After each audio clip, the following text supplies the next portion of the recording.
ఆహారమునకై ఆయన వారి మీద మన్నాను కురిపించెను.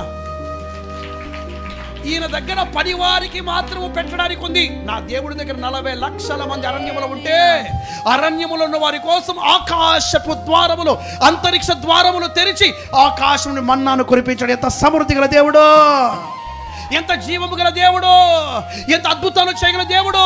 అక్కడ స్పష్టంగా చెబుతుంది, ఆహారమునకై ఆయన వారి మీద మన్నాను కురిపించు. ఎలా కురిపించు తెలుసా?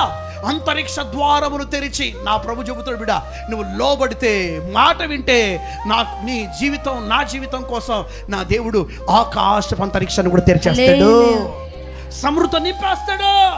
ఈ లోక సమృద్ధి కోసం పరిగెత్తద్దు, దేవుడి దగ్గర నుంచి సమృద్ధి కోసం పరిగెత్త. ఈ లోకమున్న వాటి కోసం పొందుకోవడానికి పరిగెత్తద్దు. దేవుడు ఒక్కసారి దీవించబడదుగాక అన్నాడా, అంతరిక్ష ద్వారాలు తెరవబడతాయి, ఓపెన్ అవుతాయి. మూయబడిన ప్రతి ద్వారం top top top top top top open అవుతుంటుంది అంతే. దేవుడికి మహిమ కలుగును గాక.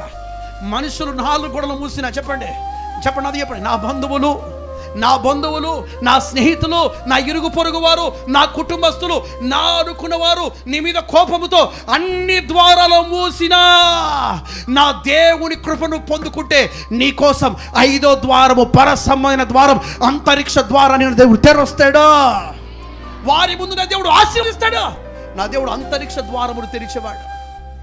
ఆయన దగ్గర సమృద్ధి ఉంది.